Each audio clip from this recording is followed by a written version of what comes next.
Ramachandra from the NR Hour Sports Show. This is episode 975. Happy Pro Bowl Sunday. One more week till the Super Bowl. Can't wait. I'm pumped for that game.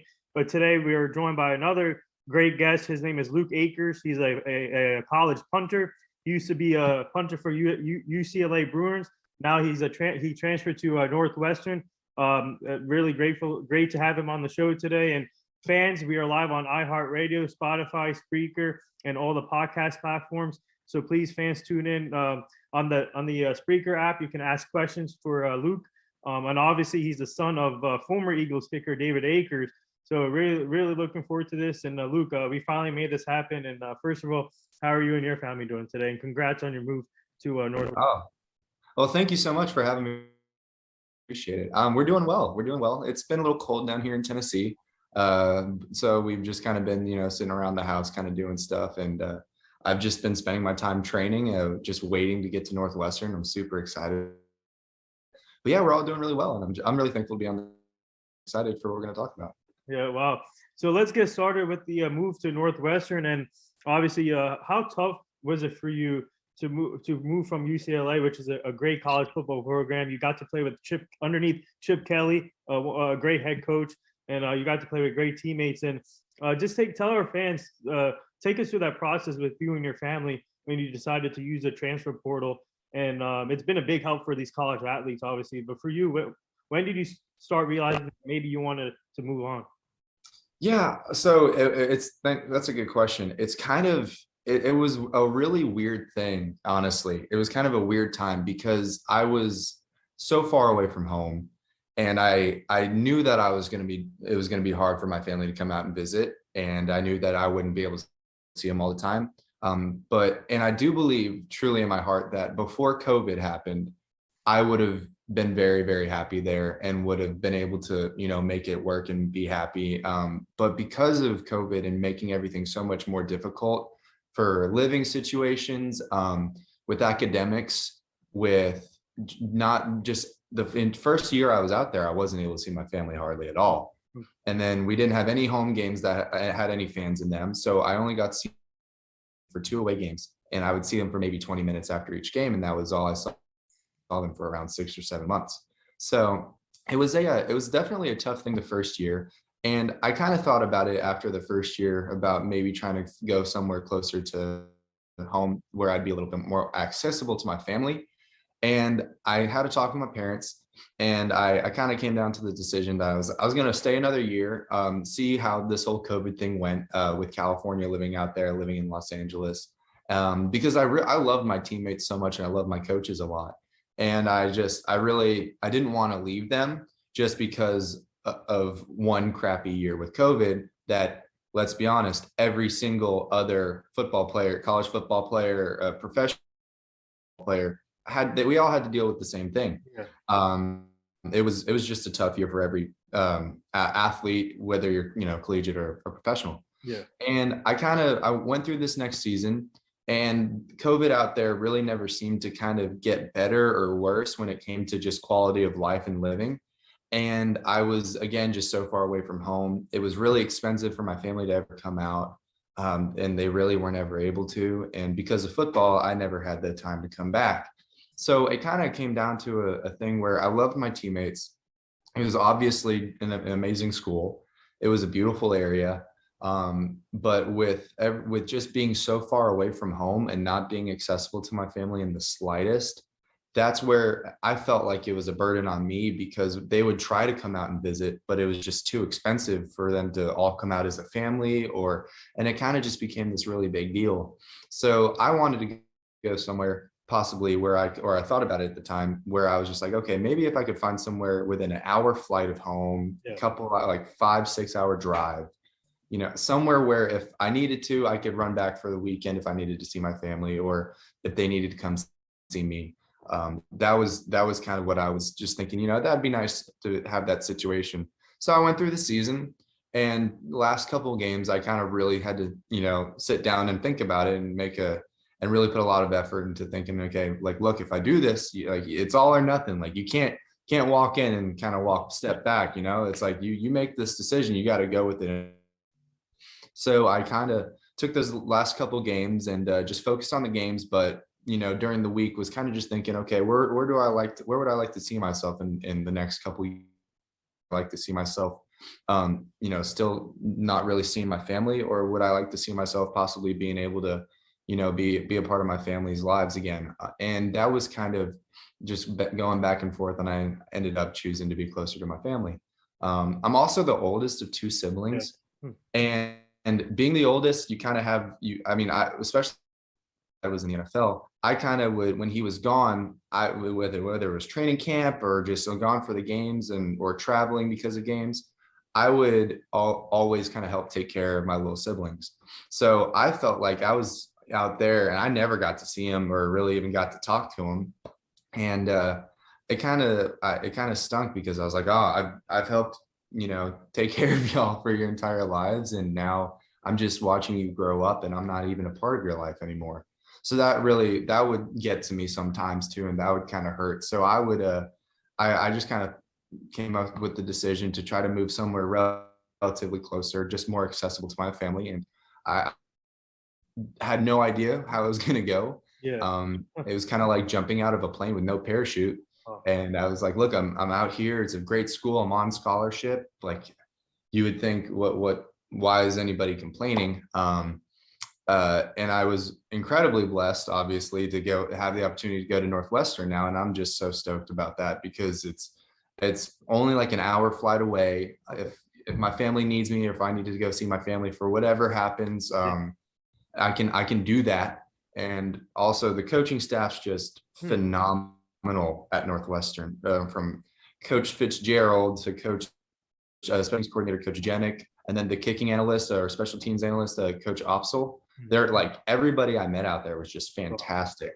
And I kind of just fell in love with, just the whole program and the way that they viewed how they wanted to have players progress. I just loved it. So, I mean, you also got to take into consideration, I was coming from UCLA, which is a really academically prestigious school. I didn't really want to go somewhere else that I felt like I was losing out on that diploma as well.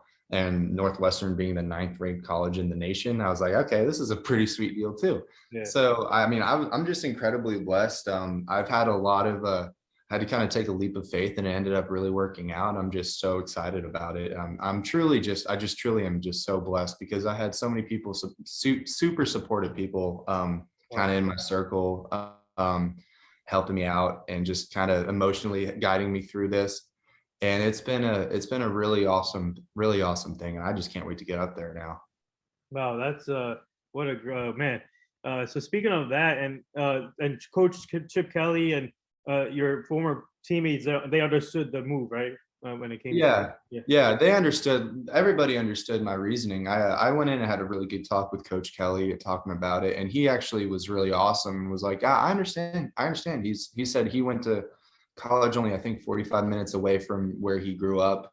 And he even was like, yeah, I got really homesick. And there's a difference when you're homesick or something happens with your family, you're able to go and visit them and see and comfort people and be around people rather than not being able to.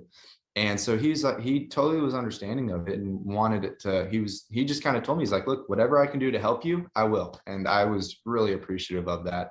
And I had some really great conversations with my teammates. A lot of guys were just super supportive. Like, I can't emphasize enough just how great the group is out there that I played with these last 2 years. I mean, there were so many great guys. You've already talked to one of them, Chase Griffin, one of the guys, just awesome players, but off the field, just better people, which you don't usually see too often. So I had a lot of great people just in my corner being supportive for this decision and trying to help me emotionally any way I can. Obviously, I miss them a ton of guys that I really miss. And that's the hardest thing I think about transferring is you find that brotherhood with your teammates.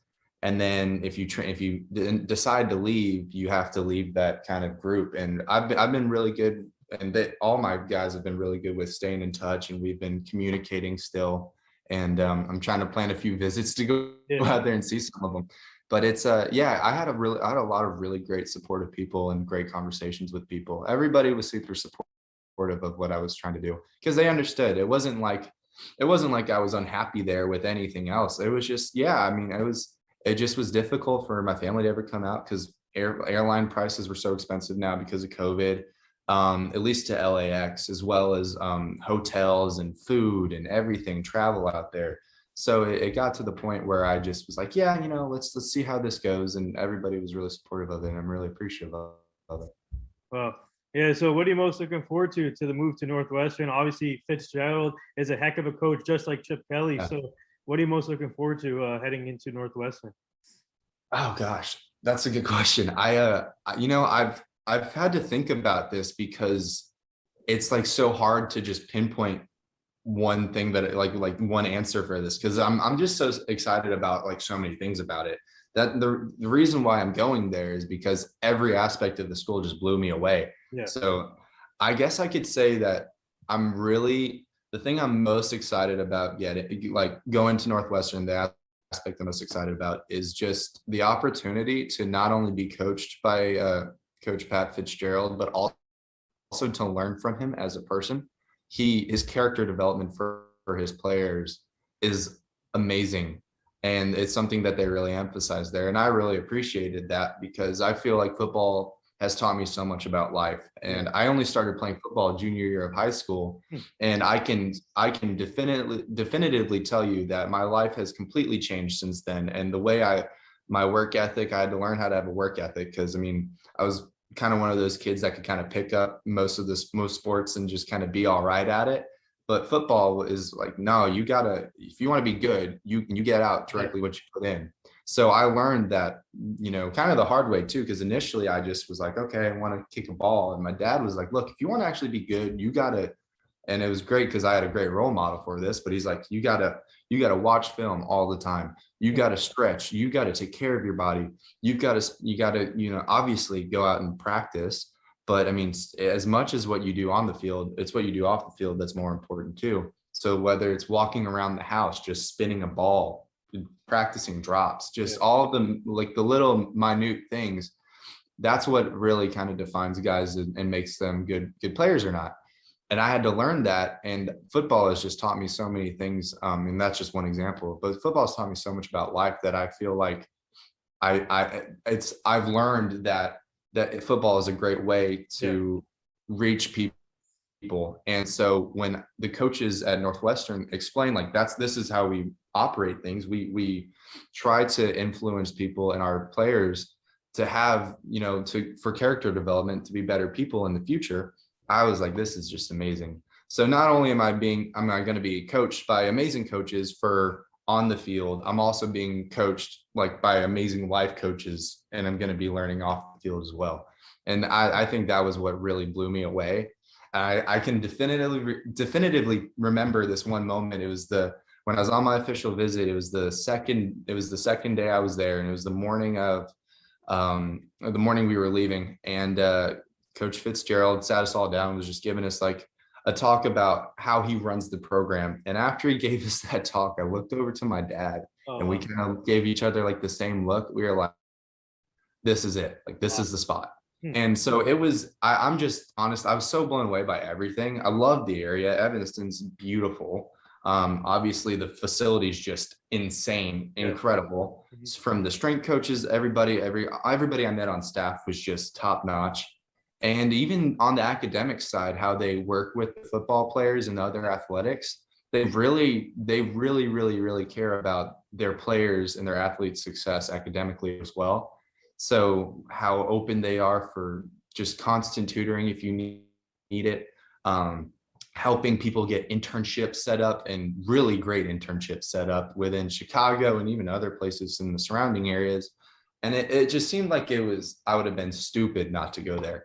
So I was like, yeah, this is the spot. And I guess that's what I could say is just like being able to, like, the life lessons I'm going to learn, as well as learning football and learning to be a better player. I think that's what I'm most excited about. It's just kind of everything to do with just what the coaches offer I'm just so stoked about it. Man, we're happy for you too, man. You're going to kick ass at Northwestern. So, man, good luck there.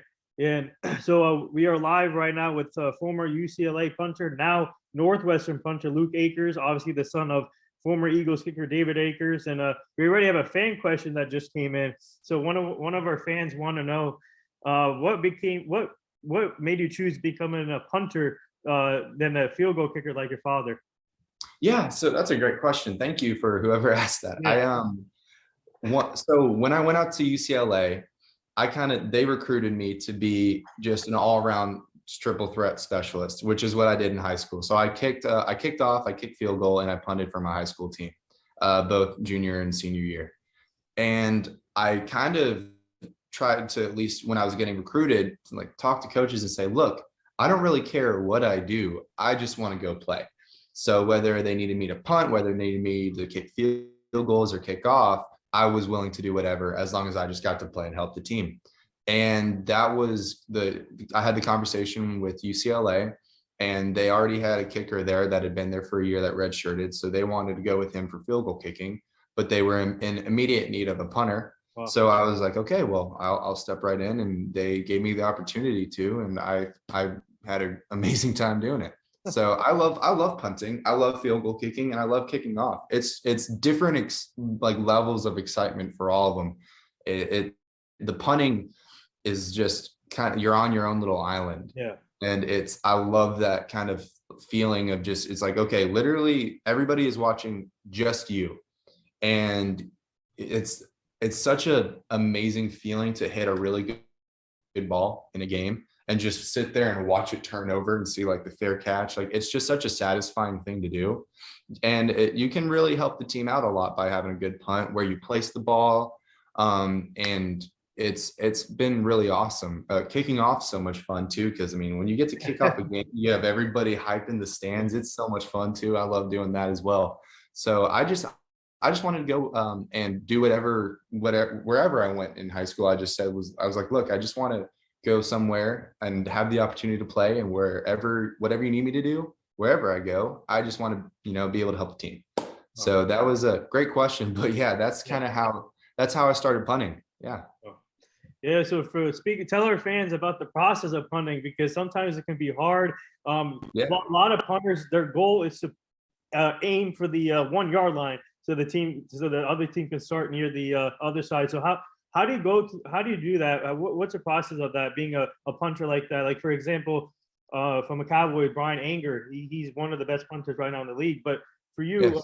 How do you go about your process, and how do you go into every game? And obviously the goal is to put the other team as close to the other side. So what goes to that process for you?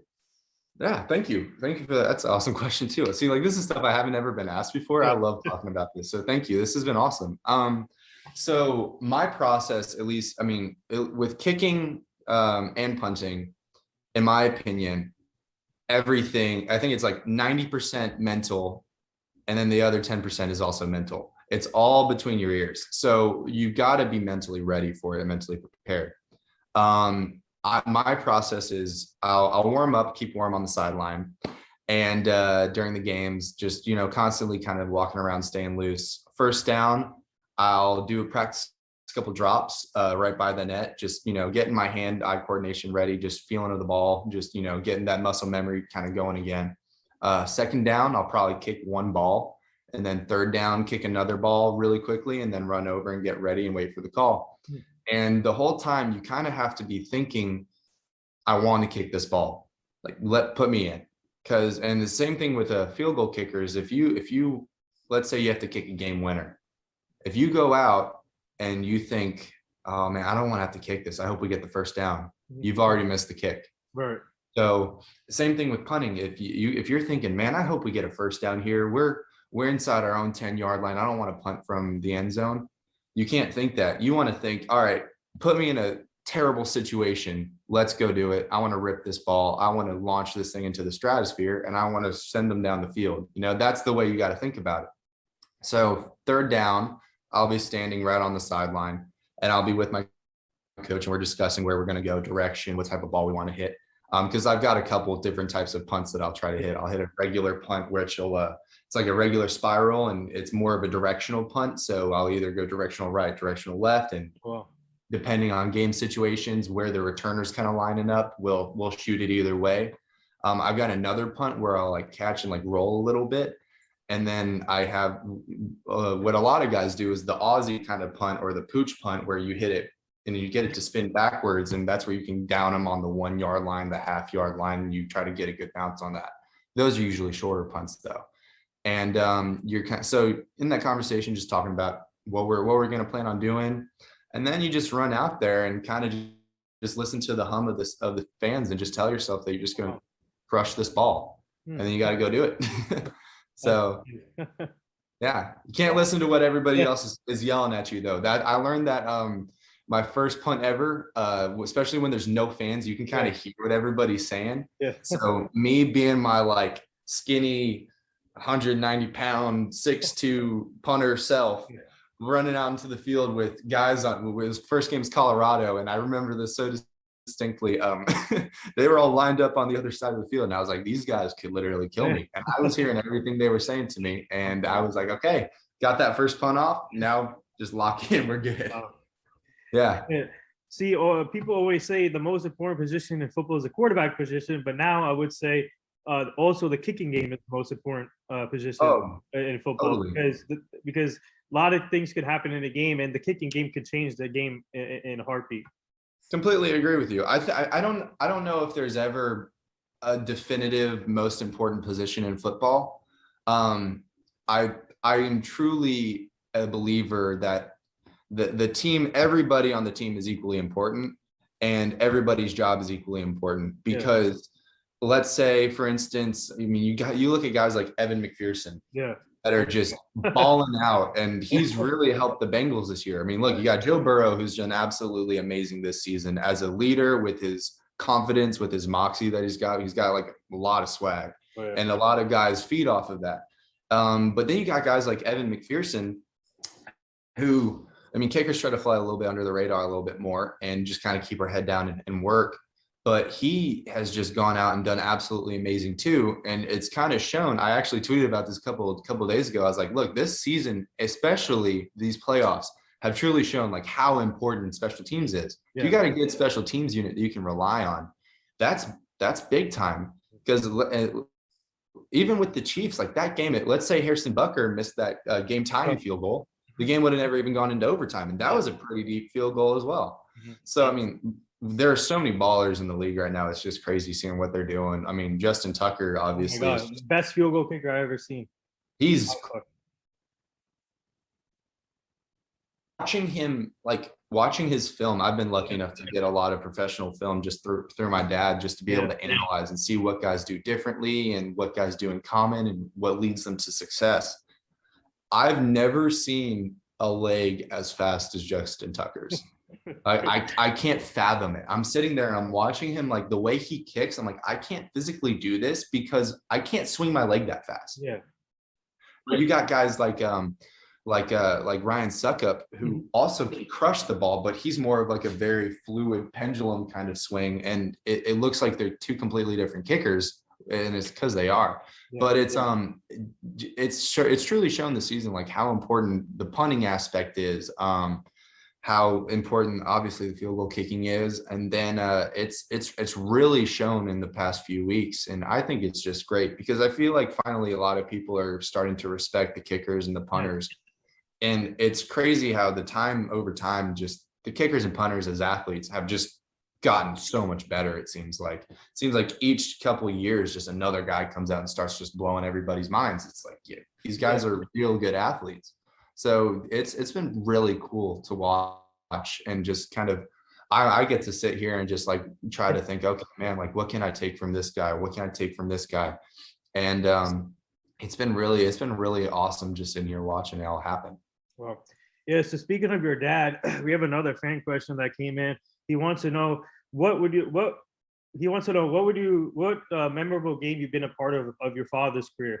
Oh man. Okay, so I've been to a couple pretty cool games. I can say I don't know if I was bad luck or not on my first game ever, but the first game I ever. Oh my goodness, I'm getting a call. Hold on. I'm sorry. I don't know why my computer. I have everything on Do Not Disturb. I'm so sorry. Oh, Okay. yeah. So, okay, let me start that back over again. All right. So the coolest game, in my opinion, that I was able to be a part of, and I honestly don't even remember it. It was my first football game I ever went to, and it was the game that tore his hamstring completely off the bone and had to kick a game-winning field goal, and he Wow. made it. Ooh. And there are some really cool videos and pictures from that game, like the video of him kicking the game winner. I think it was against the Raiders. It was just like, gosh, like you can just like it was on an opening kickoff, I think, and you just see him immediately go down, and you're like, oh gosh, this can't be good. And me being like 4 or 5 years old, I had no clue what was going on. So I am able to look back at it now and like watch the videos from it. And I think that honestly might be one of the coolest games that I had ever been a part of or been able to go to, because after the game, there's like video of me being like handed to my dad. Oh, wow. And he's just like wincing, like crying in pain. He just kicked the game-winning field goal and with a torn hamstring and like literally tore it completely off the bone. Wow. And as a athlete, as his son, and as a specialist myself, that type of mental determination is something that I've really learned a lot. Being able to watch it and try to kind of internalize it and think of, okay, how can I be more like that? And that was, I think, in my opinion, at least that game, like when I look at that game, whenever I see film from that game, I'm just like that makes me really proud, even like as his son, like that makes me really proud to really see. Wow. Because the amount of pain that he was probably in to like, I mean, they didn't have any like immediate care that you could do back then. It wasn't like they had the hypervolts and stuff going on or you know the compressions that you can put on your legs. Like they didn't really have that. So he just went out there and grutted through it and still made the field goal. It's amazing. Yeah, so that's as his son, like that's just something I look and watch, and I'm just like so proud, because I feel like I was the bad luck because he tore it literally my first game I ever went to. So I'm like, great, like that was my first game. But it's really cool to be able to watch that now. I mean, obviously, you know, he ended up healing from it like relatively quickly too, which was great too. But I mean, I was able to go to a ton of really sweet I mean, went to both Super Bowls that we went to all the Pro Bowls that were at the time in Hawaii and were just beautiful. And I was able to actually remember quite a bit about that. But yeah, I was able to go to quite a few really awesome games. But I think the one that stands out the most, to me at least, and impacted my life was that first game that I went to. And it's funny because I don't even remember it. Well, that's an amazing story right there. And that shows playing with the injury means that you have that never give up mentality, and you just have to go for it. And obviously he still made the field goal. And so what does that mean to you when you see someone, especially your father, when you see someone going out there still playing even with a horrific injury and trying to battle it out towards the end, till the end? Yeah, I think it truly shows just how mentally strong you have to be in the NFL and to be a professional athlete. I think it truly, that's what it comes down to is you got to think about, okay, these guys obviously have so many God-given talents and are incredibly blessed with all of their gifts. But you also got to think about in high school and in college, and then to make it to the NFL, like they're beating out other guys that have the same amount of talent, sometimes even more talent, but it always comes down to kind of who wants it more. And it's the guys that end up pushing just that little extra bit that really seem to get that edge. Like you watch guys like Aaron Donald. Mm-hmm. He was told he was undersized in the draft. I think it was very underappreciated with his draft stock, and ends up being one of the best defensive linemen in NFL history. You see him just bullying guys out there as the undersized defensive lineman, and you think, well, what separates him from and it's his determination, his work ethic. Like he just, I've seen so many videos of him just training during the off seasons. I mean, the video of him like practicing with knives, like that's just crazy. Like but that's what it takes. It's that top percent. You just it's just how bad do you want it? And I'm again just so incredibly like blessed to be able to see kind of how my dad trained in the way that he was able to push through a lot of stuff, and be mentally and physically just push through a lot of stuff going on in his life, and still go out and find success and be motivated and stay determined because he wanted to put food on the tables for us. And I think that that's something that truly is what stands out, is just it really shows you just how bad you have to want it. And for the guys that do want it that bad, it really like there's such a big difference, such a big difference. So I think, yeah, I just really, I think it just shows you just how truly difficult it is to be a professional athlete and how hard you have to push. Yeah, so we have another fan question. They want to know, other than your father, who did you like to look up to back in the day during your father's era, like Adam Vinatieri, Steven Janikowski, Yeah. Robbie Gould, who's still playing in the league. Yeah. So, yeah, you can go down the list. So they want to know who did you like look up to other than your father in his era? Yeah, totally. Great question. As like a specialist or just as like a player in general? Oh, like a player in general, like, and also a specialist too. Yeah. Okay, so yeah, so specialist wise, yeah, Vinatieri, just incredible. Andy Lee, who my dad played with the 49ers, awesome guy, and he just smokes the ball too. And you can tell like every time, like watching his film, like he just cranks it he puts everything he's got into every kick, and it's incredible to watch what he does. So those are a couple guys that are just, you know, hands down, just great people to watch.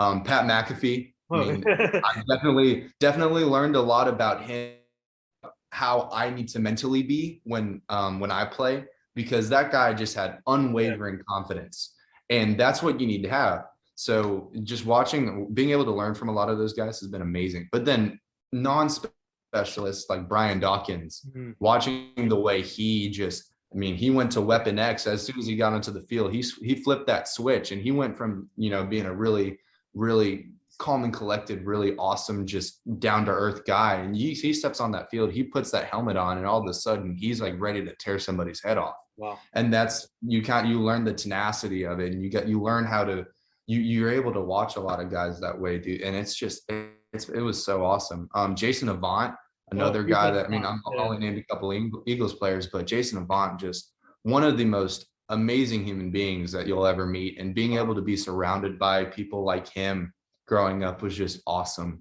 I mean, he was a fantastic player, but just a really amazing guy off the field as well. And then later in my dad's career, getting to meet guys like Sam Martin. When my dad was playing for the Lions, he was punting for the Lions, and just another amazing guy to learn from. He's a great punter, great person, and you learn how important it is to be good to people, because it shows that, like, when you're good to people, they'll help you and you'll help them.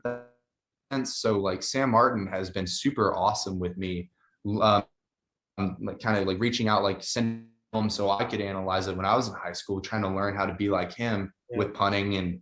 And then later I was able to learn quite a bit from Brett Kern.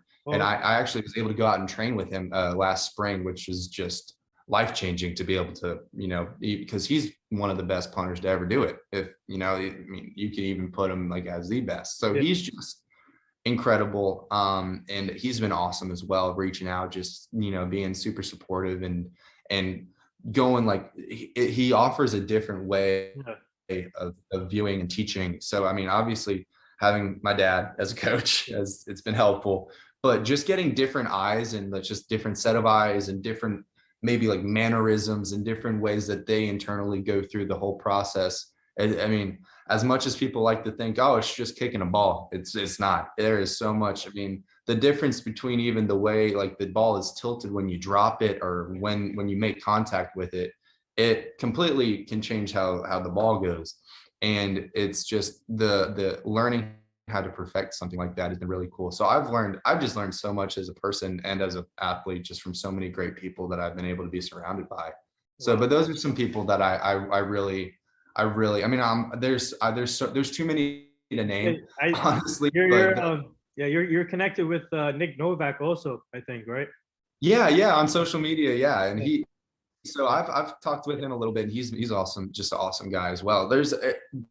One thing I can genuinely say is that I haven't met a single specialist that either collegiately has played or professionally played that hasn't just been some of the most down to earth people. Yeah. I like to think that we're pretty good people. We definitely have to stay humble.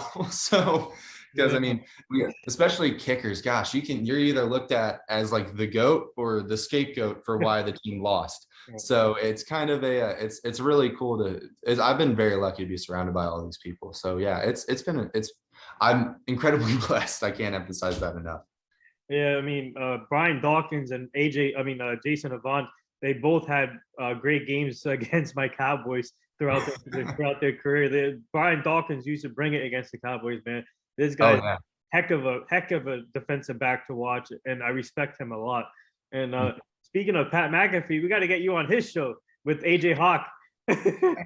Man, you know what was hysterical is my dad was actually on his show, I think about a year ago or maybe Oh, 2 years really? ago now. Oh, wow. Yeah. Okay. And it was right during the height of COVID. So 2 years ago now, it was when it happened. It was right before I went to UCLA.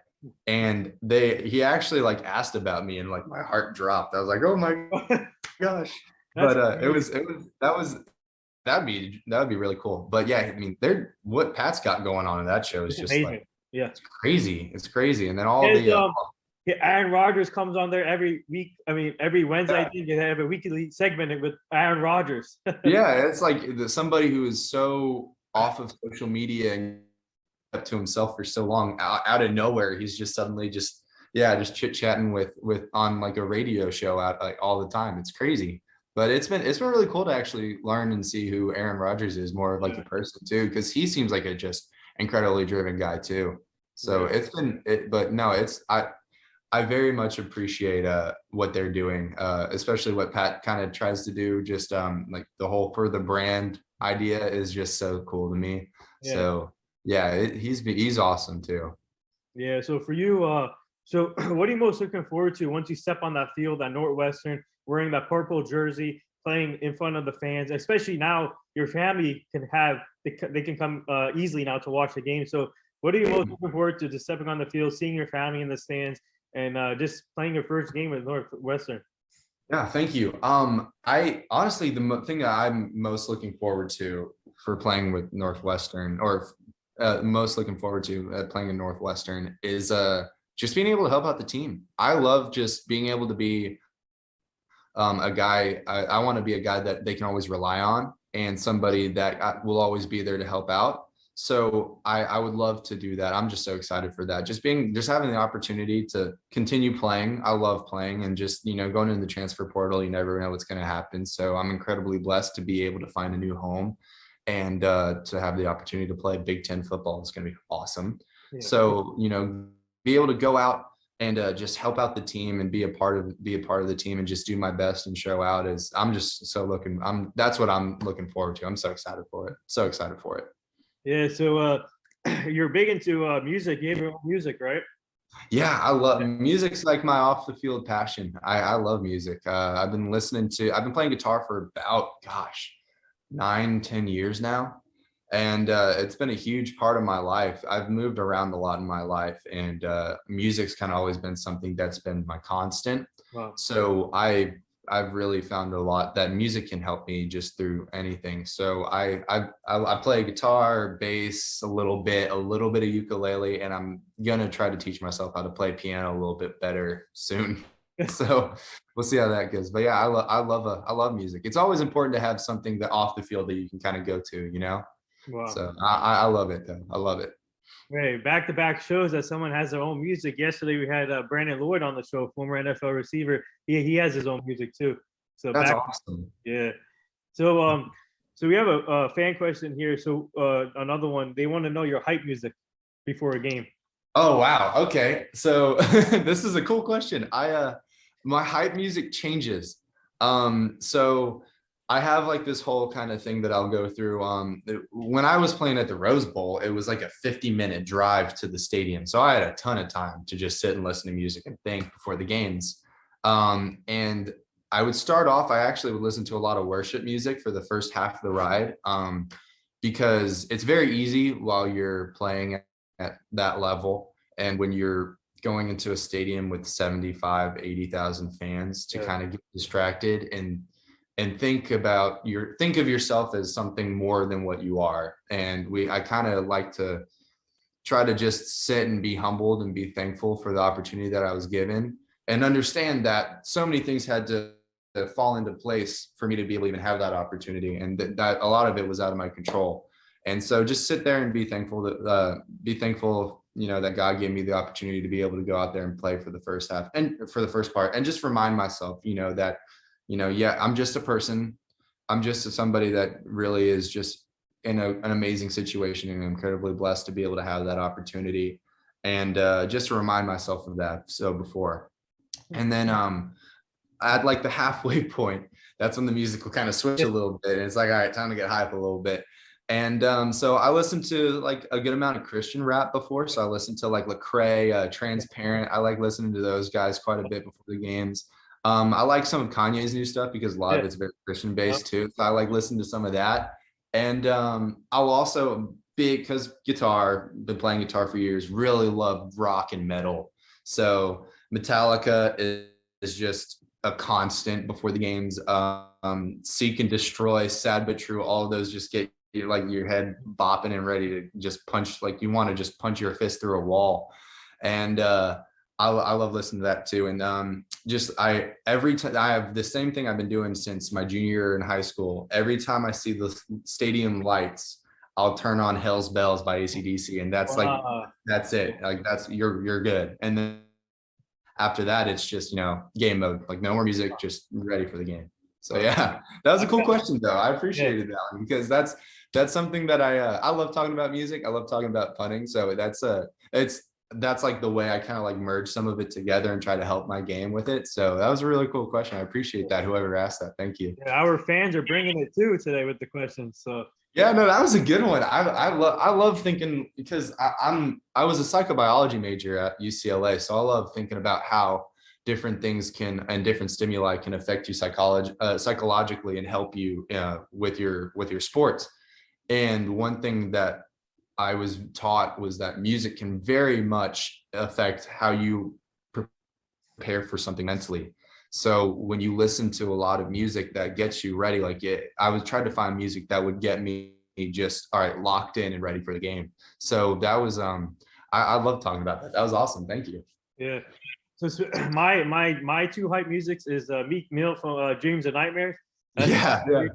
And then the other one is T Grizzly, First Day Out.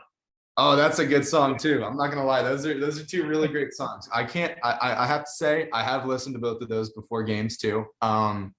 Meek Mill. I mean, I grew up in South Jersey, huge Eagles fan. I bleed green. The fact that the Eagles won the Super Bowl after they ran out to Dreams and Nightmares, I think there might be a little bit of a correlation there. I think Meek definitely helped the Eagles out a little bit, getting them a little mentally ready to beat the Patriots. So that was awesome. So yeah, I love that song. That song, for anybody from like South Jersey that's an Eagles fan, or even Philadelphia or Pennsylvania that's an Eagles fan, like that song will always remind me of the Super Bowl, and kind of show you that if you're an underdog, you can still go out and dominate. So I think I love those. Are some great songs too to get you hyped up. I mean, I listen to those all the time when I lift. Like that's my lifting music. You got to get angry when you lift.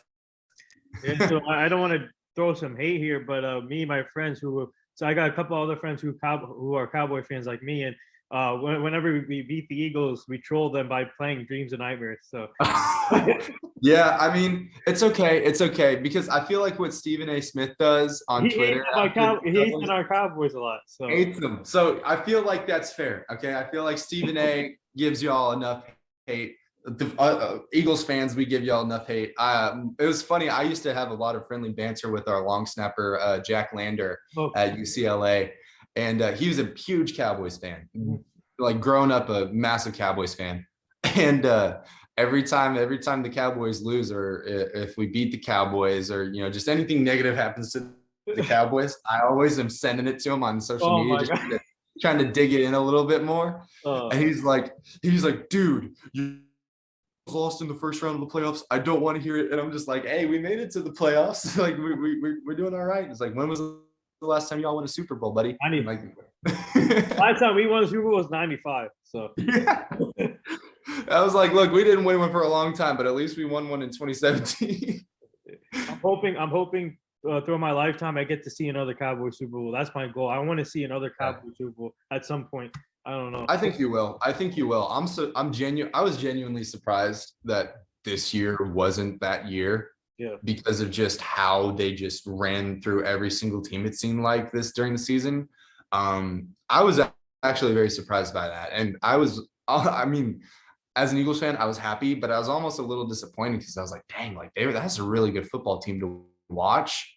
I'm surprised that happened. And then you can go into the whole last couple seconds of the game and how much of a fiasco that was.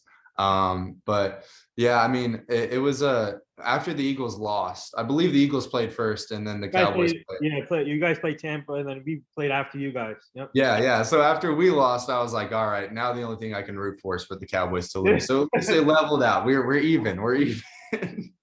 Yes, I want to go back to the National Signing Day and the transfer portal. I'm just curious. I just want to get your take. I don't know if you saw the video on SportsCenter with Brian Kelly and one of the LSU players that committed to LSU, and then he decided to decommit and go to another college. I don't know if you saw the video. They were dancing. I think SportsCenter had it. I did. I think I saw something about that. Yeah, I did see something about that. Yeah. So what are your thoughts on that? I didn't realize players can do that and then decommit and then go somewhere else. What is your take? What can they do better? The system with in the college football, what can they do better where players commit to one team and then they have to stay there? Or I mean, they can use the transfer portal later on, but that video is now a waste. I don't know how to. I don't know. I just want to get your take on that. Yeah, no, that's a good question. So, in my opinion, it was a verbal commitment, right? And then he decommitted verbally, and then okay. So there's so much that goes on behind the scenes with recruiting. So you can, I mean, I don't know the guy at all. I don't know the player at all. I don't know anybody that was involved with this, with that whole situation. I can say personally from my experience in recruiting, a lot of times there are like things that can happen where one school that really wasn't talking to you can pop up out of nowhere. And then that school might end up at one point looking like a better situation. You pursue it and see if it was or wasn't. Because it's such a big decision. It's like if you get a job offer and you're going to be at that job for a guaranteed at least year, unless you leave, it's like, okay. And you're planning on wanting to be there for 4 years. You'd like to have some sort of, you would like to have an idea of where you want to go. And if a better job opportunity comes, you want to maybe pursue that as well. It's kind of like being recruited, especially as a specialist, it's difficult. So you want to kind of get your seat at the table, as you can kind of say, and just say, like, I've got a place that I can be happy here. And for the case of the guy, he probably found another spot that, maybe was good for him as well, and sought that out too. So, I mean, I think that, I think the whole thing with COVID and the transfer portal has really kind of like brought it to light, because you've got so many guys with extra years of eligibility, and it's really affecting high school recruiting. So I can see like how it's all kind of been a really crazy thing. And I definitely understand both viewpoints of it, and people that are very pro transfer portal and are very against it. I completely respect and understand both opinions about it, because I can understand how those are affecting people. I understand a lot of people too, that are transferring now are a lot of underclassmen as well, younger guys, and they got recruited during COVID. And so sometimes, like, there were some times where players are probably told that they're not going to play, so they're leaving places, and coaches are telling players to transfer as well at some places. So it's kind of, there's just so much going on with it. Like, it's really kind of like you just got to peel back like an onion, just like all the layers of like all that's going on with it.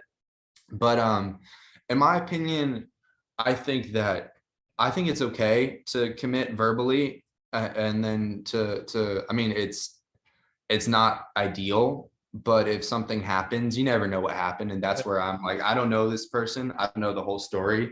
So I don't want to give my like No, actual yeah, opinion on it. yeah, Unless because I very much believe in only giving opinions on things that you are very informed of. yeah. And I have zero, I'm not informed at all about what happened with it. So, but as somebody that went through the transfer portal myself, it was an incredible blessing to be able to have the opportunity to do that and to be able to start immediately.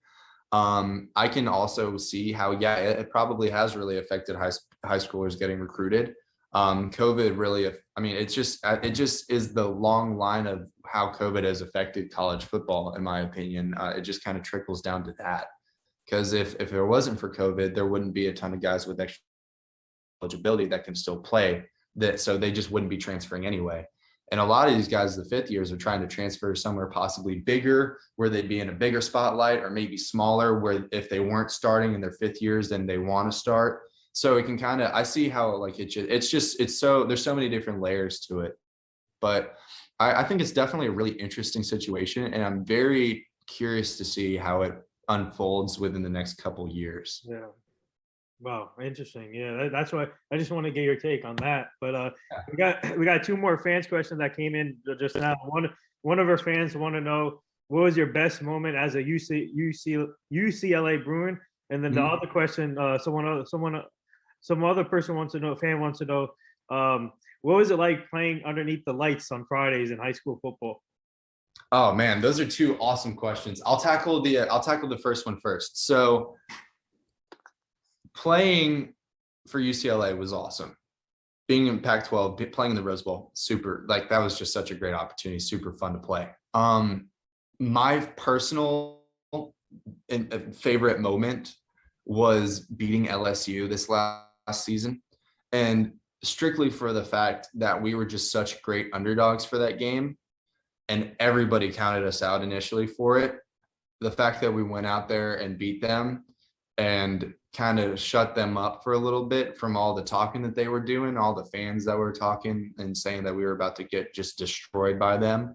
I think that was such a great experience, because as a team, I feel like as players, we got a lot closer after that game as well, because we truly realized that when we put everything together, we can truly see what we did and what we could do. And I think that was a really awesome experience, just from everything, from all the hate that we got before the game to even after the game, because then they're like, oh, LSU isn't LSU anymore. And it's like, okay, well, you guys were counting us out. We're the underdogs. And now you're coming up with excuses for why we beat your team. Okay, I see how it is. So I think that was pretty awesome. I think my second favorite moment might be beating USC as well this year. Just because of all the trash talk that happens and how we lost to them so horrifically the year before. I think that was a pretty sweet moment too. And then playing in high school, it's ironic that this person asked this question, because we've been binge watching Friday Night Lights. Oh wow! So I truly very glamorized about what it's like to be a high school football player, because it's not anywhere close to that.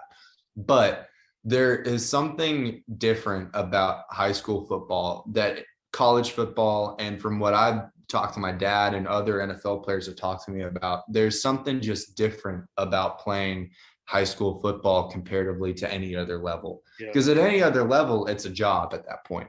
You're putting an insane amount of hours every week and every day for it. The stakes are a lot higher. If you're playing in college, you're either playing because you got a scholarship and you're trying to keep it, or you're trying to earn one, and then you're trying to go into the next level as well. And then when you get to the next level in the NFL, you're still trying to play for your paycheck. So, and I mean, NFL stands for not for long too. So you're trying to really work hard to keep in there and, go past the few couple years and really solidify yourself as a player. And that's just a lot of added stresses to the game that you have to mentally learn to deal with. But high school football is just fun. Yeah. That's the only reason why you're playing it. Like if you're not having fun, there's zero repercussions that you face with quitting. Like if you are playing high school football and you're not enjoying it, if you quit, it's not like you're losing your income, and it's not like you're losing your scholarship, or your chance to have a scholarship. You're just you're just not playing it anymore. And when you are playing it, it's strictly for the reason to have fun. I mean, the majority of the guys, like I wanted to play college football. I didn't think it was going to happen because I started playing junior year and I just did it for fun. I was moving high schools and I just thought of a way that I could make friends at my new high school. And I thought, well, I mean, shoot, I play soccer. I probably wouldn't ever get to play if I just jumped into playing like safety or something like that. Like what I kind of thought would have been a fun position to play. And I was like, okay, my dad was a kicker. I could be coached by him. I've kicked soccer balls and I've been playing, let's just see how it goes. And I ended up doing halfway decent when the first day I went out and just decided to keep with it. And it was all just for fun. I just wanted a way to make friends. I had no expectations to go into the next level at the time. I just wanted a way to make friends and have fun. And I think that's what's so special about it. I think that when you're just with a bunch of guys that you're just so close with, and it's like there's not much, it's not glamorous. It's really just it's just a bunch of guys having fun with your talent, just supporting you. I think that's what's so special about it. Because I was actually visiting some guys I played high school football with this weekend at they go to University of Tennessee. And that bond that you make with your high school football teammates just stay. You kind of, and all we do now is just sit back and talk about just how many great memories we had. And I feel robbed that I only played for football for 2 years in high school, because I'm thinking, man, think about how much I enjoyed it for that time. Why, like, I wish I had started earlier, So, but I think that's what's truly so special about it, is that there's not all this added pressure and stress. It's just a bunch of guys going out and just having fun. And I think that's what is so special about Friday Night Lights. Yeah, that's why I can't wait for the high school reunions and the college reunions. Those are the best. Yeah. Those are the best times, the reunions. So best times. It's like I've had quite a like. I mean, obviously, I haven't been to a reunion yet because I've only graduated 2 years, but just being able to go out and reminisce about some of the great times we had. It's like, oh, I remember this, and oh, what about this time? And it's like, it's such a great thing, and it's something that you'll never get to experience again. It's one of those things where you don't realize how good it is until it's gone. Gosh, what was it? The Office quote is, "How do I know that I'm in?" You don't know you're in the best years of your life until you're not, or something like that. I think that's kind of good, or maybe a little bit worded differently, but it's like, it's kind of how it is. Like, you don't realize just how awesome of a time in your life it is, and then you leave it and you're like, oh man, like that was just great. So I think that's why it's super special. Wow. Yeah, so I know that you're just committed to Northwestern, but some college athletes already plan for the future. So for you, I know you're focused on the now, but are you already planning for the future when it comes to NFL plans? I mean, yes and no. I would love to play in the NFL just like any other college football player would.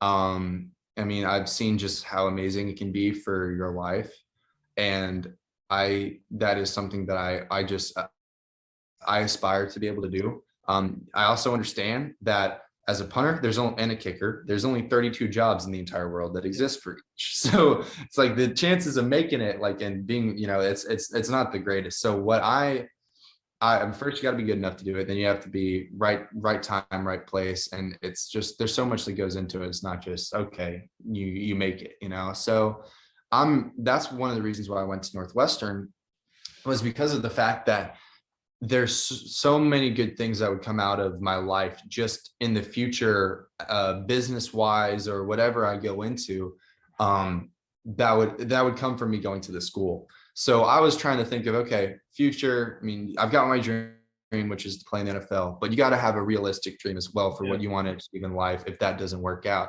because you never know what's going to happen with you. And so that's one of the reasons why I went to Northwestern, was like, I want to do as much as I possibly could to set myself up to having a good future in case football didn't work out, which for a lot of people it doesn't. And it's kind of the harsh reality. I mean, every kid grows up thinking, oh, I want to play in the NFL. And then you make it to high school and you're starting in high school. You're like, I want to play I want to play collegiately. I want to play in the NFL. You're playing college.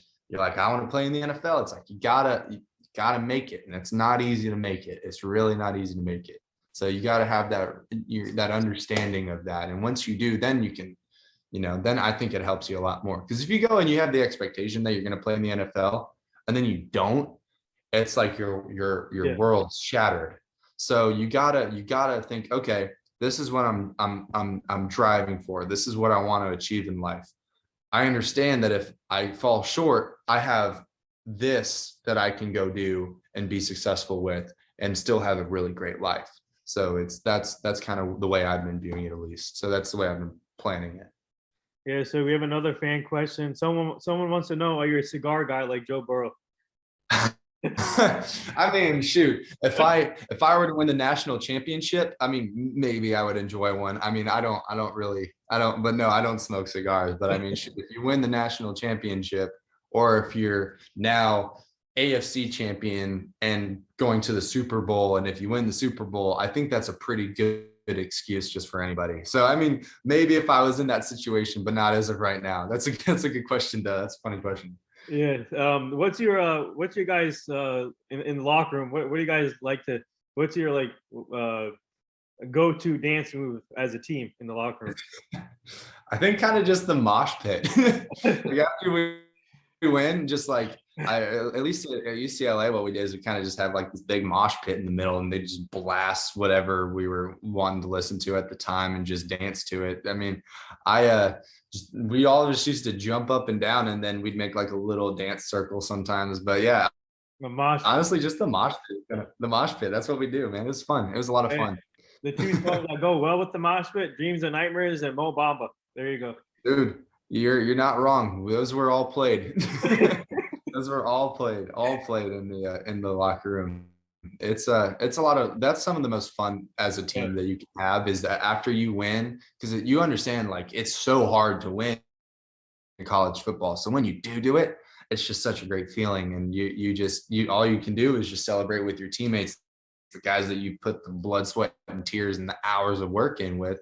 Finally, you guys just get to sit back and just enjoy it for a little bit. So I love that time. It's some of the best moments with your teammates.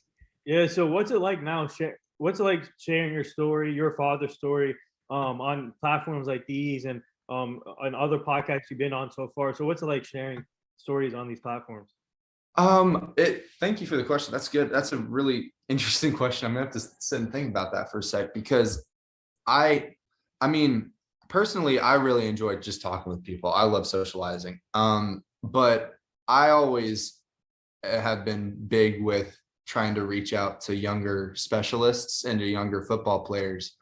And just like, I'll get guys all the time that'll send me their film on Instagram and just like, hey, what do you see in this? Like, do you mind if I get your input? I'm like, yeah, of course, because I want to help the next generation of guys that are coming up, because I understand how valuable the information that was given to me from college players that I was lucky enough to meet, NFL players like Brett Kern and Sam Martin that were sending me film, and having me like be able to dissect it, and then being close with coaches in the NFL like Coach Randy Brown and Tyler Brown, and that have helped me and send me like help me coach or help coach me as well. And I've learned the value of how important it is to get, how helpful it is for the generation before you to help you. You got to kind of follow their same footsteps and help the next generation.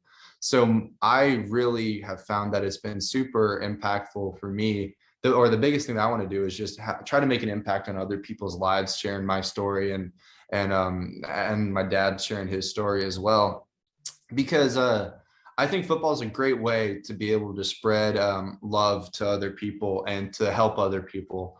So that's kind of the way I would like to do it. I think the more that I could be able to help people and to help young players that are trying to make it, give them advice, because it's there's so much stuff that you just don't know what you're trying to do. You don't know what you don't know, especially when it comes to recruiting and going to camps, and what's important when it comes to coming to camps, and which camps you should go to, and all of these different things that go into it. Nobody's sitting there just telling you what to do. So it's really helpful when you have guys that are like, okay, you want to do this, you want to do this, like this is how you should train, this is how you need to take care of your body, this is what you need to do to fuel your body. Off season, how much time should you take off from kicking? Because you need to let your body kind of like heal and let it like come back so you can then add on to it the next season. So, and there's that stuff that you have to learn. You don't just do it, you know?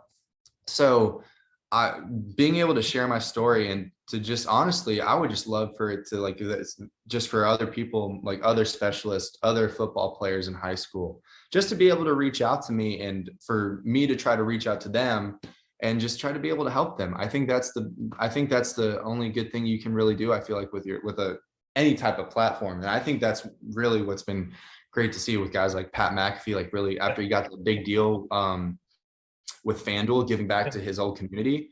I think like that's kind of, you got to have that mentality of just thinking like, okay, I've made it this far. I want to try to help other people make it to where I made it to. And I understand that other people are going to help me try to make it to where they've made it to. I was really lucky. The guy that punted before me at UCLA, Wade Lees, he would meet me every Thursday for lunch and we just grab like a cup of coffee or like a bagel or something like that. And he would just give me life advice and football advice and how he kind of went through the whole process. And he was super helpful for me as well and calmed my nerves a lot when I first got out there. So because as a freshman starting, it's a little scary. So he was just awesome to me as well. So I understand and I can appreciate how people in the pros and in higher levels than I have achieved yet have helped me get to where I am. I understand now that I need to help guys get to where I actually have gotten to now at this point. And I feel like that's what I would like to use any type of platform I have to do, is just to be able to help other people and reach out to other people. Yeah, you can be a good analyst sometime down the line, or a good podcast. You should have your own podcast too. Man, that would be interesting. That would be cool. My dad actually tried to have his own podcast for a little bit. He did like a couple episodes with a couple guys that I really loved. I really loved listening to him, but it kind of got to a thing where it was just hard to balance with his schedule. But yeah, having a podcast would be really cool. Just like having any way to be able to reach out to younger players and just be able to try to help them. And I can't emphasize enough how like open I am for having younger guys be able to reach out to me, because I would love to help anybody I possibly can, just with coaching advice, with life advice, with recruiting advice, with anything, just trying to help them get to the level that they want to get to, you know, helping them achieve their dreams is just really, really important to me. So yeah, or maybe down the line, maybe have you on our team at some point down the line. Hey, that would be sweet too. Yeah, really. I'm just like I said, I'm just really trying to use whatever, I mean, as a punter, whatever type of platform I have to be able to help other people. I think that's just a great thing. So yeah, that would be really fun though. That'd be really fun. Yeah. So the last few things here. So before I let you go, our team is part of this foundation. It's called the Hugh Jackson Foundation. He's a former NFL coach. He's now the head coach for Grambling State University, and we're trying to help him prevent human trafficking, making sure the community stays safe, the kids stay safe. So we'll send you the foundation so you can go check it out. Oh, I appreciate that a lot. Thank you. I think that's really important. Yeah. And the last thing, oh yeah, good. Yeah. It's so horrible out there what we're seeing, and we're trying to, obviously now he's going to be busy with coaching. So now we're going to be more involved to help solve this situation. So.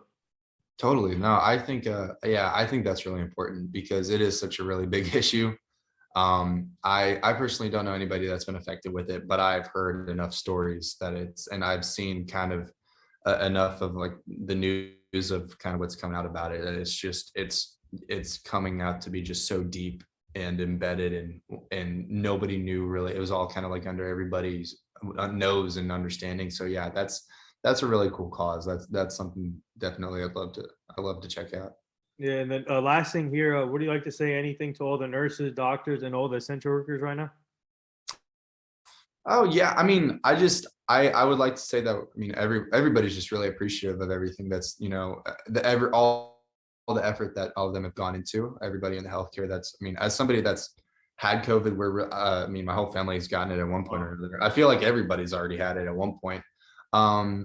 Having really good doctors that we're friends with to be able to go ask questions about for different things has been really helpful. So I think that's definitely been huge. It's definitely been huge. Yeah. So what's What's it like now? What's it going to mean to you wearing the Northwestern on your jersey? I'm just going to be incredibly proud about it, and understand that God's given me an incredible opportunity and I need to take full advantage of it. I'm going to go up there and give Northwestern, Coach Fitzgerald, Coach Janik, Coach Opsel, just everything that I got. I'm so excited to get up there and just get working with them and get training with them. Yeah. And I'm going to be incredibly proud about it. And I'm just so looking forward to it. It's just an incredible blessing. And it's really cool because every day you walk into the facility, you see your name on your locker, and it just reminds you, of all you've achieved, all you've achieved and what you've done to lead up to that point's been worth it. And then it's even more enhanced when you get to the actual stadium and you just see your jersey all lined up ready for you. You got your last name on the jersey. It's something I'm really proud of, and I'm really excited to be a part of. And I can't wait to get up there with the guys and just get training with them and get connected with the teammates and with my coaches. I'm just so excited, and I'm really excited to also go to this school academically too, because it's just going to be an incredible opportunity. And I would have been stupid to have turned it down. So I'm just so excited.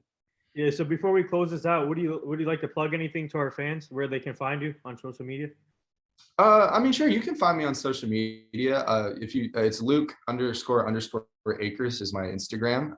For any young high school athletes, middle school athletes, specialists, or just football players in general that would like to reach out to me and talk, and guys that are needing advice or trying to get recruited, or if guys want to send me film, or just somebody that, needs to reach out to somebody and just if I could help somebody just like going through stuff as well, I would love to. Every once in a while, I'll try to put it on my social media, like how I can pray for people. So if somebody needs something that they would like me to pray for, or just, to be thinking of, and just help talk through a little bit, please, go to my Instagram, follow me there, and DM me, and I'm more than willing to help anybody with anything. I guess like my Twitter, I could plug my Twitter, I guess, or something. Yeah, I don't really know. I'm not like a crazy social media guy. I'm not really good at it. So, but I mean, my Twitter is just Luke Akers 1. If you'd like to also follow me there, questions, you can go to me there as well. And then I just, if anybody wants to reach out to me ever, I'm totally here. And I would love to try to help, the next generation come up. Yeah, well said. And there you have it. That wraps up episode 975 with former UCLA kicker, now Northwestern kicker, Luke Akers. He's the son of former Eagles kicker, David Akers. Man, this was awesome. A great show. Thanks for joining us today. This was truly an honor. And thank you to our fans for tuning in and asking questions. Those were amazing questions also. Totally awesome questions tonight. Yeah. Awesome. Yeah, so congrats on your move to Northwestern. Good luck. We'll watch. We're looking forward to your first game at Northwestern, and man, keep up the great work. And your family is amazing, and you're continuing the kicking tradition in your family. So there you go. And we would love to have you back on the show at some point down the line, so you can meet the full team. And hopefully we can get your father on the show too. That would be awesome too. Yeah, no, I would totally love to try to set that up. That would be awesome. Yeah. I would love to come back on. This was an amazing conversation. I really appreciated the fan comments as well. Yeah. Those are some pretty sweet comments. Yeah. Usually I feel like some of the some fans just try to like put like funny stuff, but I appreciated the fans like genuinely like trying to ask like really awesome questions, because I truly had to sit and think about them for a second. So yeah, I'm so appreciative. Thank you so much for. I'm so glad that we were able to make it work out. I know you reached out to me earlier during the season, and this was like right when I was trying to figure out when everything was going on. And I was just trying to figure out what was going on in my life at that point. So I'm sorry if I'm sorry if it's difficult, but I'm so glad that we were able to get together with this. I mean, this was a great conversation. Thank you so much for having me on the show. This was awesome. And I would love to come back on, and I'm looking forward to keeping in touch with you. Thank you so much. No problem. Thank you.